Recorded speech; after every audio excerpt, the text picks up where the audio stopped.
Nah, sebelum kita lanjutkan, karena ini saya nggak bisa konfirmasi pertanyaan Mas Rezaki bahwa ada Siap. pertemuan segala macam.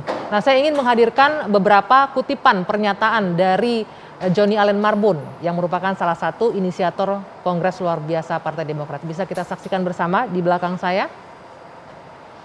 Salah satu kutipan yang kemudian ramai adalah ini, AHY berada di puncak gunung tapi tidak pernah mendaki, begitu kata Johnny Allen. Kemudian yang berikutnya, ya ini dia, demi Tuhan SBY tidak berkeringat dan berdarah-darah. Nah itu yang disampaikan. Ini ada dua hal ini ya. AHY itu tidak mendaki tapi sampai di puncak gunung. Nah bagaimana Anda menanggapinya, Ketua Umum Anda? Gimana ceritanya? Ini Bang Johnny Allen ini emang pinter buat istilah yang tidak jelas tapi ya, yang istilahnya itu hanya mengada-ngada aja, membuat sensasi aja. Karena jelas kalau kita bicara AHY itu, kita masih ingat Mbak, dia datang di kala 2016 Pilkada Jakarta di saat Demokrat tidak punya figur lagi yang bisa dicalonkan. Kemudian dengan keberadaannya dia ada semangat baru, ada gairah baru bagi kader-kader kami maupun publik. Mohon maaf Mbak, dari 2016 sampai dengan 2020, nama satu-satunya kader Partai Demokrat yang masuk dalam berbagai survei, termasuk nanti mungkin Bang Kodari bisa bantu dan juga Bang Adi Prayitno bisa bantu, yang masuk ke dalam survei untuk calon presiden atau tokoh-tokoh nasional yang elektabilitasnya cukup tinggi. Hanya AHY. Hanya AHY. Ini gitu artinya loh. bisa dua sisi melihatnya. Hanya AHY calon tunggal artinya atau kaderisasi di internal Demokrat mandek, nggak jalan sehingga yang lain nggak bisa maju. Nggak juga Mbak, karena sebenarnya banyak, hanya kan kita kan tidak bisa membohongi publik. Survei ini kan hasil dari publik gitu. Ada banyak sebenarnya apa karena bukan Trah Cikes jadi nggak bisa. Oh, enggak dong, karena memang kebetulan kelihatan sekali Mas AHY di saat Jakarta datang, di tengah mohon maaf nih, di tengah pemimpin-pemimpin yang lain usianya di atas 50, ya kan? Ada Mas AHY yang kemudian waktu itu usianya di bawah 40 gitu, dan kemudian ternyata setelah setahun kepemimpinan Mas AHY sangat salah kok dibilang otoriter.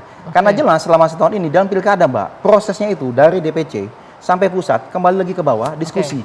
Kita diskusi dan demokratis, dan satu hal lagi saya pengen sampaikan juga bahwa kita tahu ada GPKPD ini Mbak, Gerakan Pengambilan Kepemimpinan Partai Demokrat. Ini berasal dari pesan teks ketua DPC kami di daerah yang mengirim langsung kepada Mas AHY. Bentuk loyalitasnya yang ngadu langsung ke ketua umumnya. Dan yang kedua adalah bentuk juga bahwa ada komunikasi yang sangat baik. Baik, gitu, sebenarnya ini kita dari atas ke bawah. Baik, Mas Rezaki, sebenarnya saya sangat perlu sekali untuk mengkonfirmasi hal-hal ini ke pihak inisiator KLB. Tapi sayang sekali lagi mereka memutuskan untuk tidak hadir malam hari ini di dua sisi. Tapi saya butuh pendapat dari Bang Ruhut dan juga Bang Kodari. Sebelum ke Bang Ruhut, saya ke Bang Kodari. Tadi pernyataan Mas Herzaki bahwa agak mundur sedikit sih ya, bicara soal kader yang muncul dari Demokrat hanya satu. Bagaimana Anda melihatnya? Apakah benar memang hanya AHY yang muncul atau memang karena memang tidak jalannya regenerasi atau kaderisasi di internal partai? Ya mungkin saya bicara juga mengenai permasalahan di Partai Demokrat ya. Saya kebetulan mengikuti dinamika politik Indonesia ini termasuk soal Partai Demokrat dari awal-awal berdiri begitu. Dan kalau dirangkum sebetulnya ada 3 masalah barangkali yang dipersoalkan ya, minimal yang pro KLB. Pertama soal Partai Demokrat ini apakah jadi partai terbuka seperti dulu katanya dijanjikan atau menjadi partai keluarga begitu atau partai tertutup.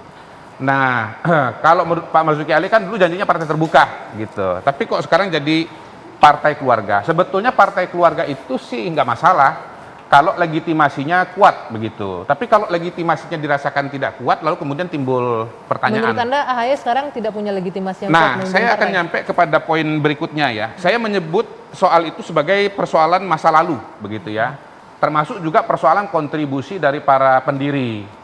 Kalau dilihat dari ADART versi tahun 2020, mudah-mudahan saya nggak salah mendapatkan dokumennya, memang di bagian preambul itu sekarang yang disebut sebagai katakanlah penggagas partai itu, ya itu cuma 2 nama. Satu SBY, lalu kemudian Vence Rumangkang. Yang 99 orang penanda tangan itu nggak ada lagi. Bang Ruhut ikut tanda tangan nggak? Nggak ya, waktu itu Bang di Golkar ya? Oke, nggak ada disebut begitu. Nah yang kedua adalah persoalan kekinian ya. Jadi bagaimana misalnya katanya ada iuran dari fraksi ke pusat, katakanlah begitu. Saya tidak mengatakan ini benar atau salah ya, karena ini kan urusan di internal Partai Demokrat. Ini merangkum saja apa yang disampaikan oleh yang pro KLB. Kemudian ada soal pilkada katanya setor ke pusat, lalu kemudian 50% mau dikembalikan lagi kepada calon, tapi ternyata tidak kembali begitu. Lalu, nah ini nomor 3 nih, soal masa depan Partai Demokrat ini mau kemana begitu? Apakah naik atau terus turun ya? Apakah akan sunrise atau sunset begitu?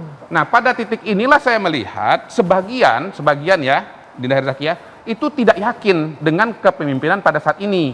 Oke. Kita tahu tahun 2004 pertama kali ikut pemilu, Demokrat dapat 7,5%. 2009 itu puncaknya menang 20% 2014 turun hilang 10% ya. 2019 turun lagi menjadi 19% begitu. Nah, Pak SBY jadi ketua umum itu tahun 2013 ya, tahun 2014 ada hasil, lalu 2015 menjadi ketua umum lagi, Mas AHY jadi ketua Kogasma, pemilu 2019 kemudian turun lagi begitu. Oke. Nah, lalu kemudian sekarang ini keluar survei-survei, misalnya dari Mas Adi ya, tolong dikoreksi kalau salah ya, bulan Februari 2021, izin nih kalau dikoreksi kalau salah, Partai AHY 3,8%, kemudian Demokrat 6%. Lalu Lembaga Survei Indonesia Januari 2001, AHY 4,8%, Demokrat 5,4%. Lalu Vox Populi, Demokrat 5,1%, AHY 4,3%. Poinnya adalah begini, Partai Demokrat ini kalau dipimpin AHY kan besar gitu loh. Seperti SBY dulu begitu. Tapi ya memang beda jauh antara elektabilitas SBY tahun 2003-2004, apalagi 2009 dengan AHY sekarang. Begitu.